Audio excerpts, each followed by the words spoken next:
Good morning. Thank you for joining me today.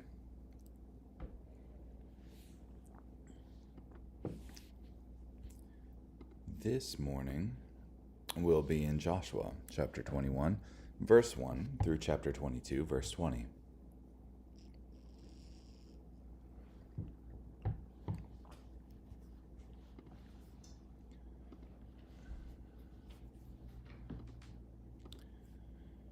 The tribal leaders of the Levites went before Eleazar the priest and Joshua son of Nun and the Israelite tribal leaders in Shiloh in the land of Canaan and said, "The Lord told Moses to assign us cities in which to live along with the grazing areas for our cattle."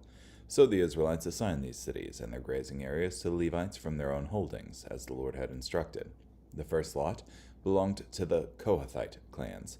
The Levites, who were descendants of Aaron the priest, were allotted 13 cities from the tribes of Judah, Simeon, and Benjamin. The rest of Kohath's descendants were allotted 10 cities from the clans of the tribe of Ephraim, and from the tribe of Dan and the half-tribe of Manasseh.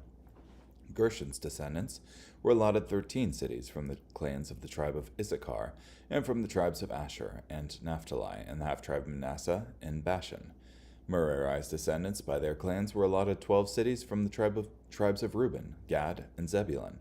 So the Israelites assigned to the Levites by lot these cities and their grazing areas, as the Lord had instructed Moses. They assigned from the tribes of Judah and Simeon the cities listed below.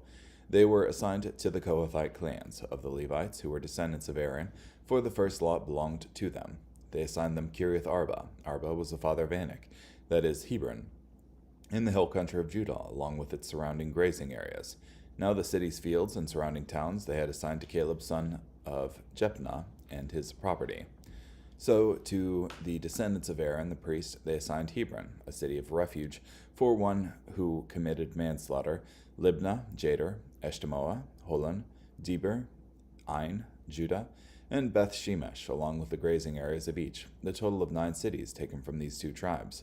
From the tribe of Benjamin, they assigned to Gibeon, Geba, Anathoth, and Almon, along with the grazing areas of each, a total of 4 cities.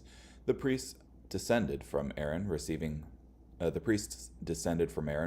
13 cities and their grazing areas. The rest of the Kohathite clans of the Levites were allotted cities from the tribe of Ephraim. They assigned them Shechem, a city of refuge for one who committed manslaughter, in the hill country of Ephraim, Gezer, Kibzaim, and Beth Horon, along with the grazing areas of each, a total of 4 cities.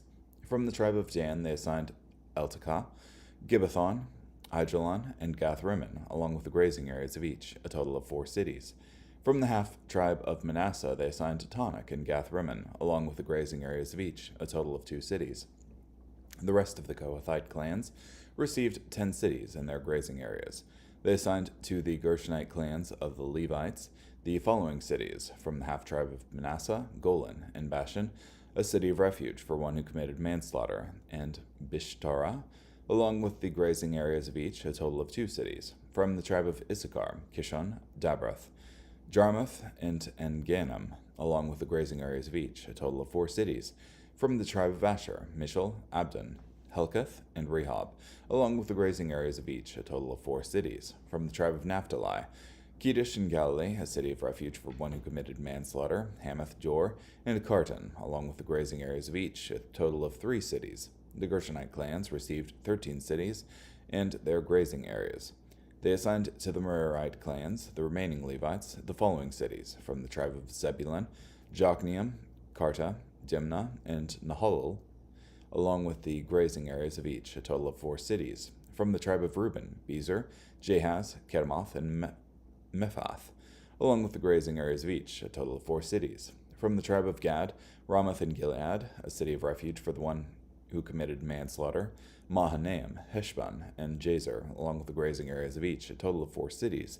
The Merarite clans, the remaining Levites, were allotted 12 cities. The Levites received within the land owned by the Israelites 48 cities in all, and their grazing areas. Each of these cities had grazing areas around it. They were alike in this regard. So the Lord gave Israel all the land he had solemnly promised to their ancestors, and they conquered it and lived in it. The Lord made them secure in fulfillment of all he had solemnly promised their ancestors. None of their enemies could resist them. Not one of the Lord's faithful promises to the family of Israel was left unfulfilled. Every one was realized. Then Joshua summoned the Reubenites, Gadites, and the half-tribe of Manasseh, and told them, "You have carried out all the instructions of Moses, the Lord's servant, and you have obeyed all I have told you. You have not abandoned your fellow Israelites this entire time, right up to this very day. You have completed the task given you by the Lord your God. Now the Lord your God has made your fellow Israelites secure, just as he promised them. So now you may return. You may turn around and go to your homes in your own land, which Moses the Lord's servant assigned to you east of the Jordan. But carefully obey the commands and instructions Moses the Lord's servant gave you. Love the Lord your God, follow all his instructions, obey his commands, be loyal to him, and serve him with all your heart and being." Joshua rewarded them and sent them on their way. They returned to their homes. Now to one half-tribe of Manasseh, Moses had assigned land in Bashan. And to the other half, Joshua had assigned land on the west side of the Jordan with their fellow Israelites. When Joshua sent them home, he rewarded them, saying, "Take home great wealth, a lot of cattle, silver, gold, bronze, iron, and a lot of clothing. Divide up the goods captured from your enemies with your brothers." So the Reubenites, Gadites, and the half-tribe of Manasseh left the Israelites in Shiloh in the land of Canaan and headed home to their own land in Gilead, which they acquired by the Lord's command through Moses. The Reubenites, Gadites, and half-tribe of Manasseh came to Geliloth, near the Jordan in the land of Canaan, and built there, near the Jordan, an impressive altar. The Israelites received this report. "Look, the Reubenites, Gadites, and half-tribe of Manasseh have built an altar at the entrance to the land of Canaan, at Geliloth, near the Jordan on the Israelite side." When the Israelites heard this, the entire Israelite community assembled at Shiloh to launch an attack against them. The Israelites sent Phinehas, son of Eleazar the priest, to the land of Gilead, to the Reubenites, Gadites, and the half-tribe of Manasseh. He was accompanied by 10 leaders, one from each of the Israelite tribes, each one a family leader among the Israelite clans. They went to the land of Gilead, to the Reubenites, Gadites, and the half-tribe of Manasseh, and said to them, "The entire community of the Lord says, 'Why have you disobeyed the God of Israel by turning back today from following the Lord? You built an altar for yourselves and have rebelled today against the Lord. The sin we committed at Peor was bad enough. To this very day we have not purified ourselves. It even brought a plague to the community of the Lord. Now today you dare to turn back from following the Lord? You are rebelling today against the Lord. Tomorrow he may break out in anger against the entire community of Israel. But if your own land is impure, cross over to the Lord's own land, where the Lord himself lives, and settle down among us. But don't rebel against the Lord or us by building for yourselves an altar, aside from the altar of the Lord our God." When Achan son of Zerah disobeyed the command about the city's riches, the entire Israelite community was judged. Though only one man had sinned, he most certainly died for his sin.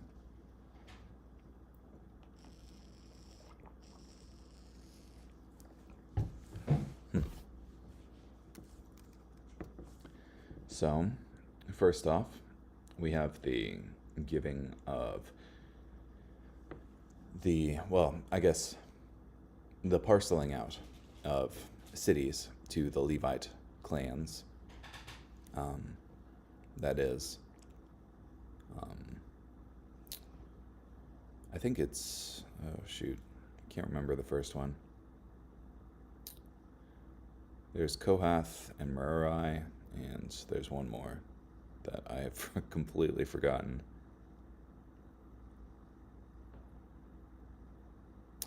Well, yeah. He gave cities to all of those clans out of the cities that were given to the Israelites as a whole. And it's concluded in 44 and 43 through 45. So the Lord gave Israel all the land he had solemnly promised to their ancestors, and they conquered it and lived in it. The Lord made them secure in fulfillment of all he had solemnly promised their ancestors. None of their enemies could resist them. Not one of the Lord's faithful promises to the family of Israel was left unfulfilled. Every one was realized. So God fulfilled his promises that he made to Israel. And indeed to the to their predecessors. Like to Abraham, he said, I'll multiply your descendants. And to Jacob, he said that eventually he would come back, his descendants would come back to the land that God promised. And so they have. And then the Reubenites, Gadites, and the half-tribe of Manasseh, who had land on the west side of the Jordan, east side of the Jordan, my bad, are summoned because at this point, the original premise was that they would come over the Jordan and help the rest of their brothers to fight the lands, so that they could be made secure in the lands and in the lands west of the Jordan, and then they would be able to return. So, having fulfilled their promise, the Reubenites, Gadites, and half-tribe Manasseh are dismissed and take home a reward for that. But after they do so, they build an altar at the entrance to the land of Canaan at Gilaloth near the Jordan on the Israelite side. So I guess that's on the western side. I have a feeling that it was said it was on the east. Anyway, and the whole community assembles against these three clans, asking them what they're doing.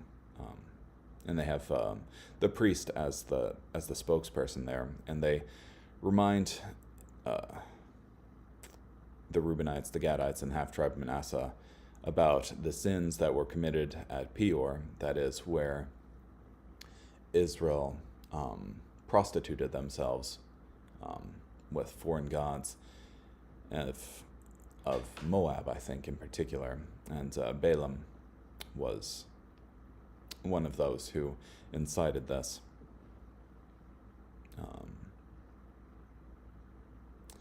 And they remind them about Achan, son of Zerah, who disobeyed the command about the city's riches, that is, Jericho's riches, where there was a ban that was placed on everything that was in the city, that none of it was to be taken, all of it was to be destroyed. But Achan, despite that, takes some of the wealth for himself. And subsequently, when the Israelites are trying to destroy Ai, even though it's a small force, they're defeated. And so, as a part of that, they eventually, God tells the Israelites whose fault it is, essentially, and Achan is stoned to death, him and his entire family.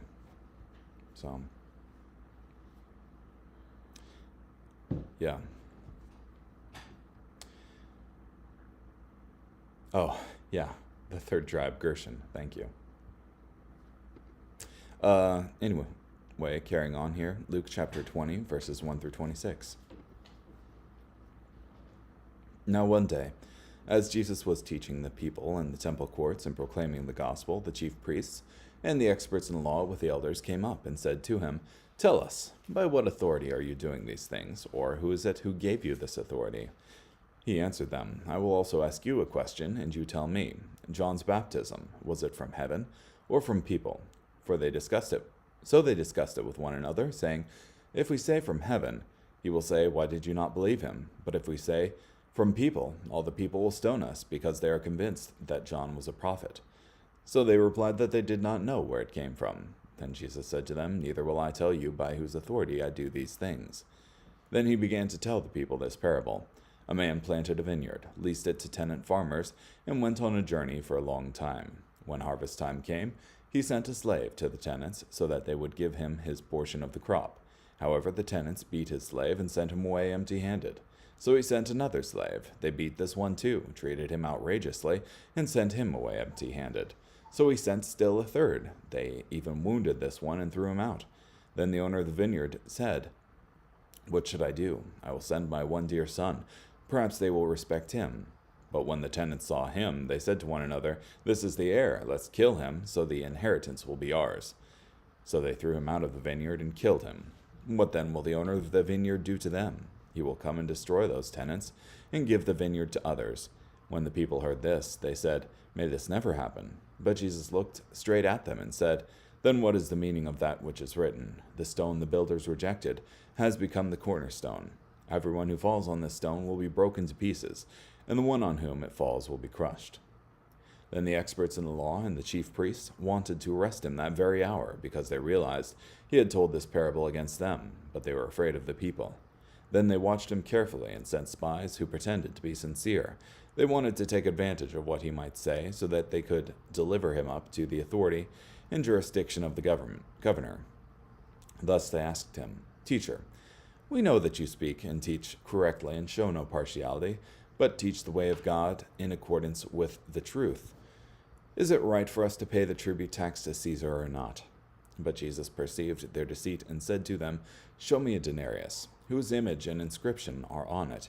They said, "Caesar's." So he said to them, "Then give to Caesar the things that are Caesar's, and to God the things that are God's." Thus they were unable, in the presence of the people, to trap him with his own words, and, stunned by his answer, they fell silent.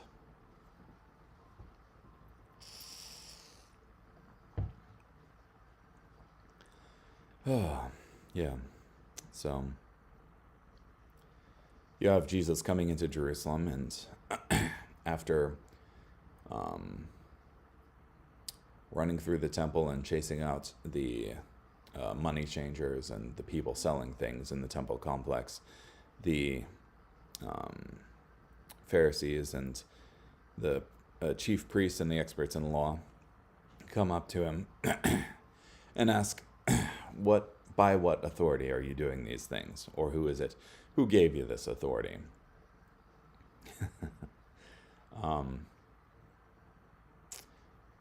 Trying to get him to say something that would embarrass himself in the front of the crowd, but Jesus counters and asks if where John's baptism was from, heaven or from people. But they were unwilling to to assert one way or the other in front of the crowd. So Jesus does the same. Then you have the parable of the vine growers, where a man planted a vineyard and leased it to tenant farmers and goes on a journey. And when he tries to collect, the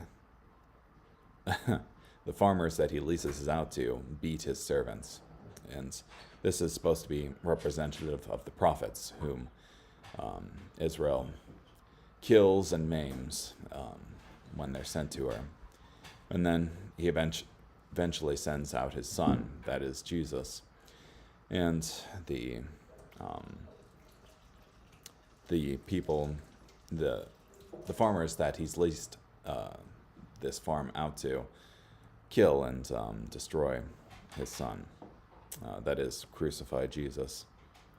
So Jesus asks them, "What is the meaning of that which is written? The stone the builders rejected has become the cornerstone." That is, Jesus, whom these people rejected, has become the cornerstone. That is the foundation of the whole building. That is the whole faith. So,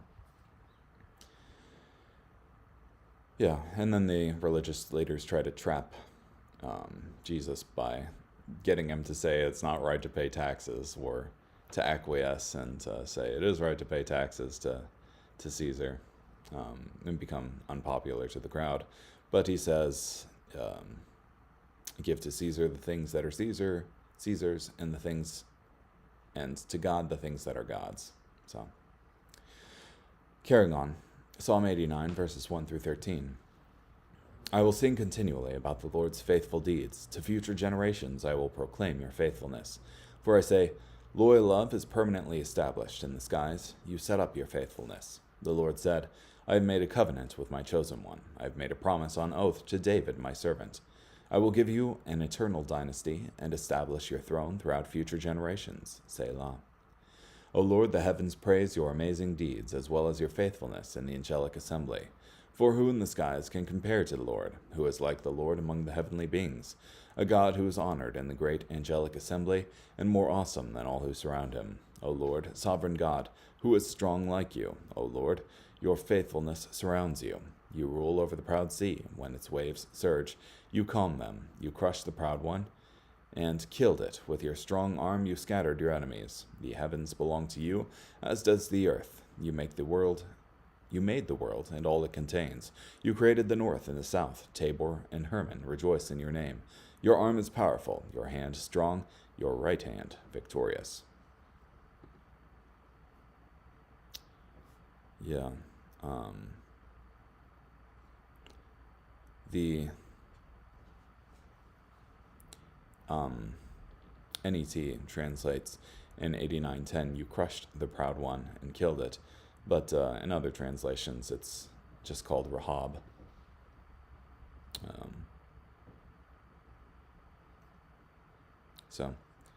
Which was a mythical sea monster that was emblematic of Egypt.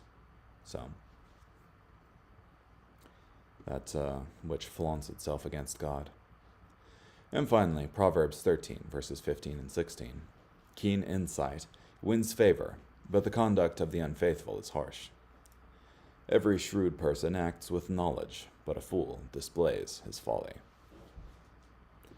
Okay, well, thank you so much for joining me today. Hope you have a great day.